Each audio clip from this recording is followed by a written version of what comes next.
कावन गजरिया गाजा दियाला हो हमर गुरु बाउरायल अरे कावन गजरिया गाजा दियाला हो हमर गुरु बाउरायल अरे गुरु बाउरायल शिव गुरु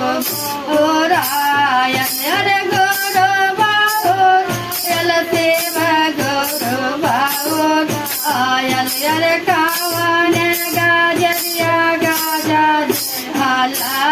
हो हमर गुरु बाउरायल गुरु बाउरायल बनारस जाए बस लाना गुरु बाउरायल बनारस बसे गायल अरे झारखंड में मेला वाला गायल हो हमर गुरु बाउरायल अरे झारखंड में मेला वाला गायल हो हमर गुरु बाउरायल अरे कावन गजरिया गाजा दियाला हो हमर गुरु बाउरायल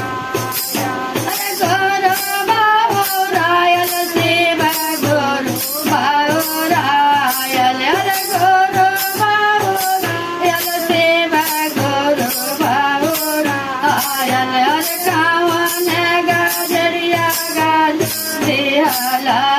हो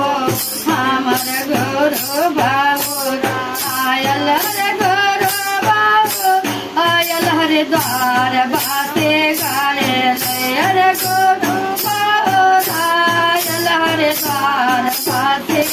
गायल अरे सोनापुर में मेला वाला गायल हो हमर गुरु बाउरायल अरे सोनापुर में मेला हो हमर गुरु बाउरायल अरे कावन गजरिया गाजा दियाला हो हमर गुरु बाउरायल अरे गुरु बाउरायल शिव गुरु बाउरायल अरे गुरु बाउरायल शिव गुरु बाउरायल अरे कावन गजरिया गाजा दियाला हो हमर गुरु बाउरायल अरे गुरु बाउरायल सुल्तानगंज बस गायल अरे गुरु बाउरायल जाके सुल्तानगंज बस गायल अरे बस के नट में मेला वाला गायल हो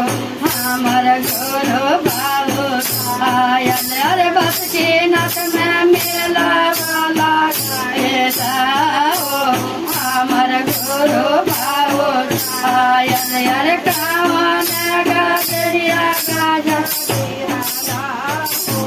हमर गुरु बाउरायल अरे गुरु बाउरायल मधेपुरा बासे गायल अरे गुरु बाउरायल ठाकुरबाड़ी बासे गायल अरे सिंहेश्वर में मेला वाला गायल हो हमर गुरु बाउरायल अरे सिंहेश्वर में मेला वाला गायल हो हमर गुरु बाउरायल अरे कावन गजरिया गाजा दियाला हो हमर गुरु बाउरायल अरे गुरु बाउरायल हमर साहेब बाउरायल अरे गुरु बाउरायल हमर साहेब बाउरायल अरे रांची जाए बासी गाए हो हमर गुरु बाउरायल माधेपुर में मेला वाला गेला खाए हो हमर गुरु बाउरायल अरे माधेपुर में तीन सभा लगाए हो हमर साहेब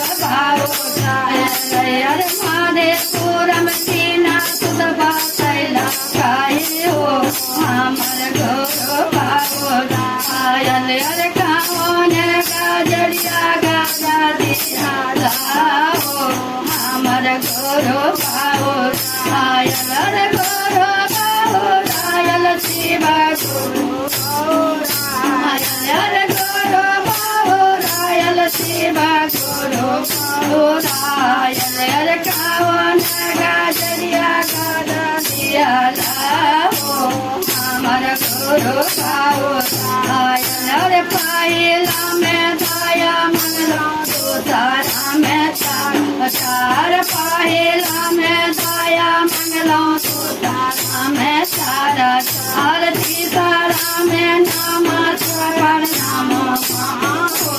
हमर गुरु बाहुरायल रे तीसरा में नाम प्रणाम हमर गुरु बाहुरायल रे कावन गाजरिया गाजा दिया हमर गुरु बाहुरायल रे गुरु बाहुरायल शिव गुरु बाहुरायल रे गुरु बाहुरायल शिव गुरु बाहुरायल रे कावन गाजरिया गाजा दिया हमर गुरु बाहुरायल। हर हर महादेव दया करे।